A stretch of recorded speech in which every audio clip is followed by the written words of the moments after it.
some of these things you can only learn by Exercising and and practicing and yeah. practicing. And also, I would say, and I'm not very happy to be saying this. Like, I've not been trained by a professional to ride a motorcycle, but it's something I need to do in the future, or I plan on doing in the future. Because yes, I can say I've ridden the bigger bikes. I've always been safe, but there's so much to learn, and I learn every day I'm on the road. So investing in a training course or a certified instructor to show you how to handle your bike, basically, would be a very nice investment in terms of safety. Okay.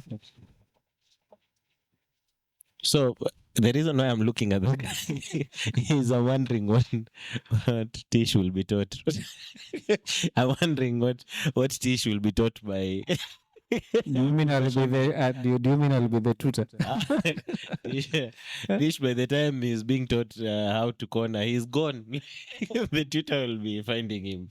Learn some of the It's a learning and unlearning phase. Yeah. The biking is too much on that. Yeah. Learning and unlearning. We fall, we stand again. As we conclude, Tish, do you have any other questions for Ben before I push us to the conclusion? Yes, I do. So on the same topic on safety, so it's a broad discussion with a biased point of view, depending on person. We are not hating borders. This is a disclaimer. We are not hating border. Not all of them they are reckless. But on the same discussion. So do you think safety? Because I think in driving school they just teach you this clutch or you ride. Do you think they should also introduce that aspect of safety as a border or a moto, someone who rides a bike? Because most often I see for the cages they usually introduce that safety. What are small cages? What are mechanics. cages? Huh? What are cages? For people who don't know, Yes, for the cages.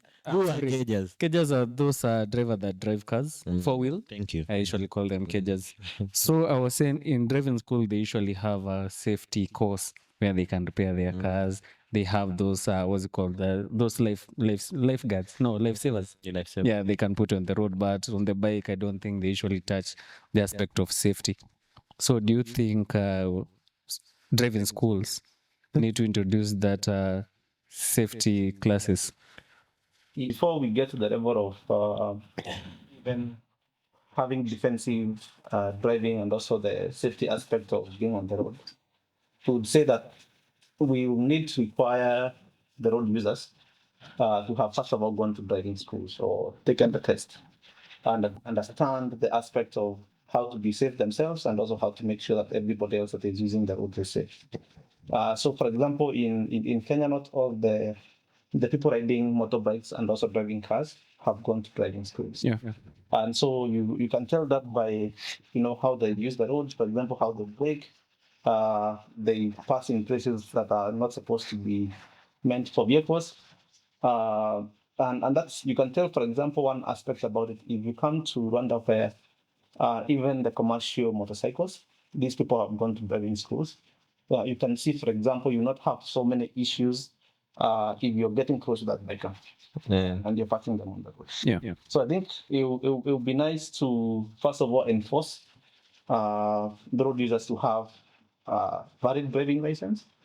And also not go to how they apply the driving license, but the fact that they've gone to school and they've learned how to be safe on the road and how to make sure that other road users are also safe. Okay. Yeah. Do you have another? No, I think also we need to hear your view on that. My view is so simple.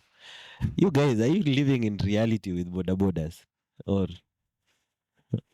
Yeah, why do you ask? let me tell you, the most governed country in East Africa, if we be honest, is Rwanda. Yeah? Yes. In terms of regulation and everything. Yeah. There is at least 40,000 border borders.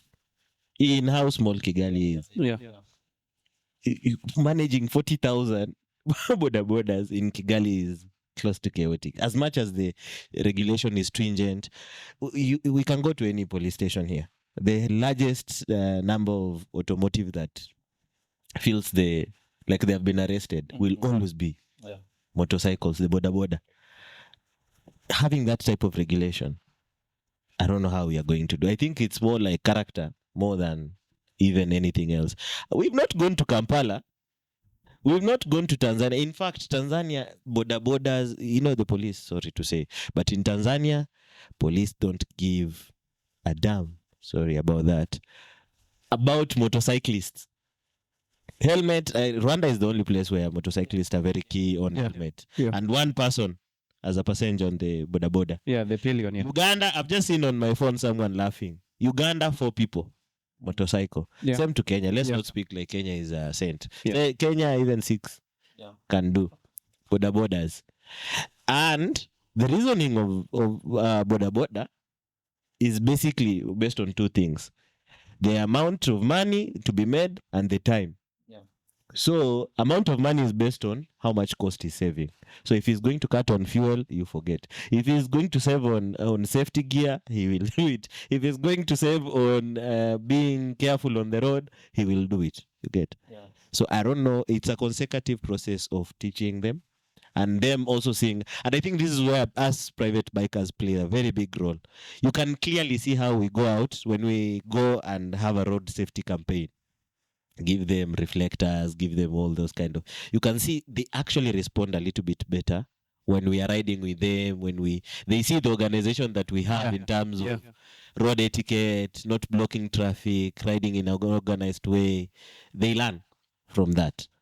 But us just saying, let's leave it to the police and driving schools, it's East Africa. It's Africa. It will be a little bit realistic. That's according to me, at least to me. Yeah, so I think by that, the main point to summarize it all, safety starts with me. Mhm. Yeah, you as a person before it goes to the next person. I know people, they are just wondering if Rwandan we have, what's it called, accident. Yes, we do.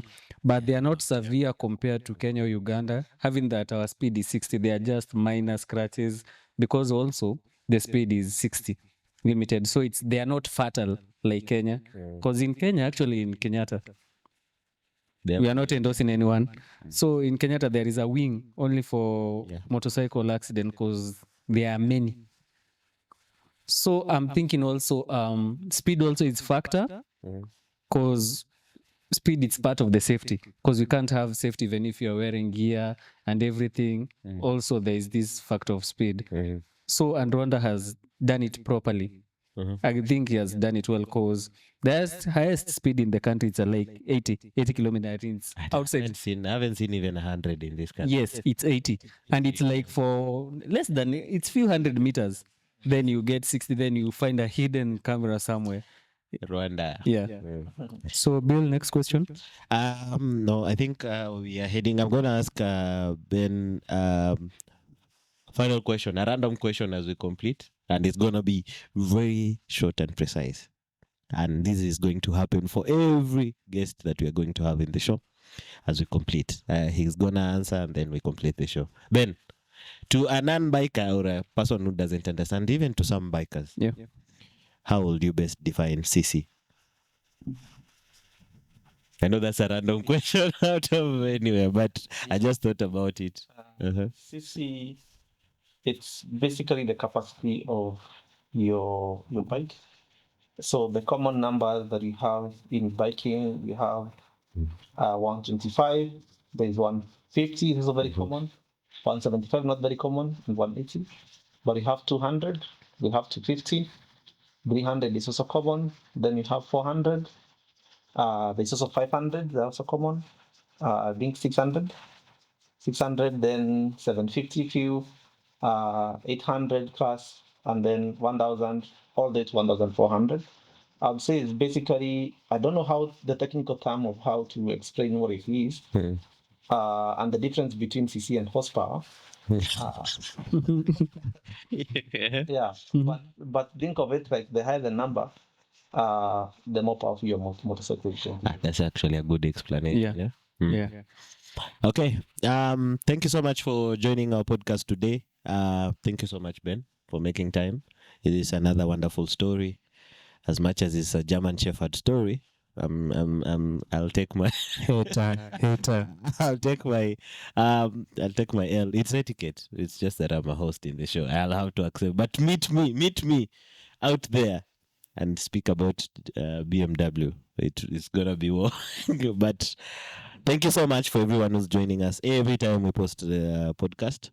We've brought you now Ben. Ben is from Kenya. We brought you Kenya. We brought you Gambia. Yeah.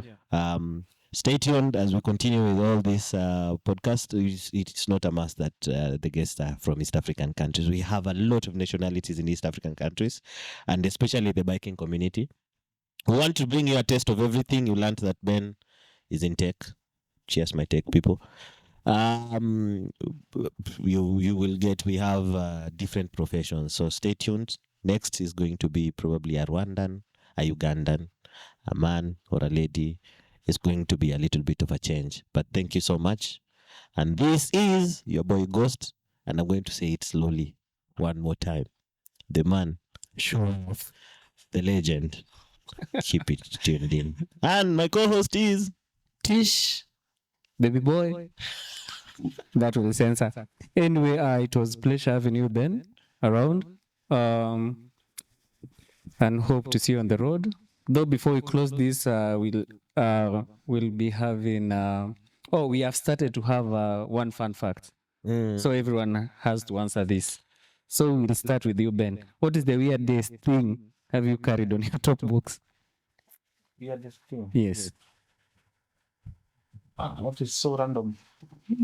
No, that's the fact. Yeah, but how do you define weird?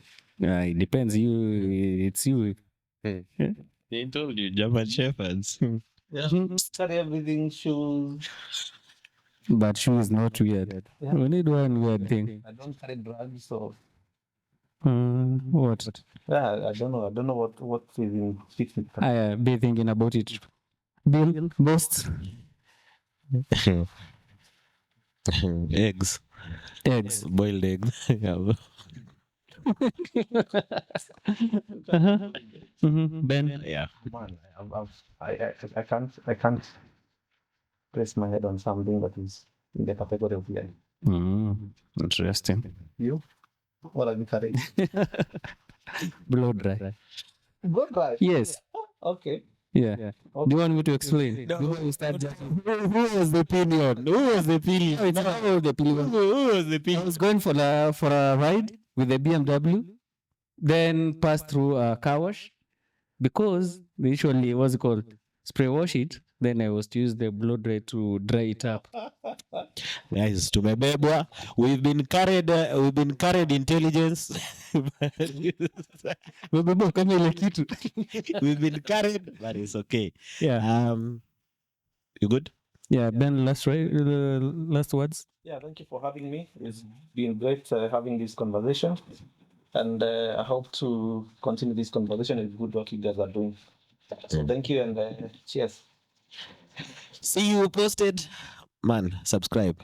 We want add more. Go to Instagram and follow that handle. Yeah, and turn on that notification. It's where I think it's there. Man, Down there. stop pointing Yeah. this way. Yeah. Yeah. But keep it locked. Yeah. See you guys.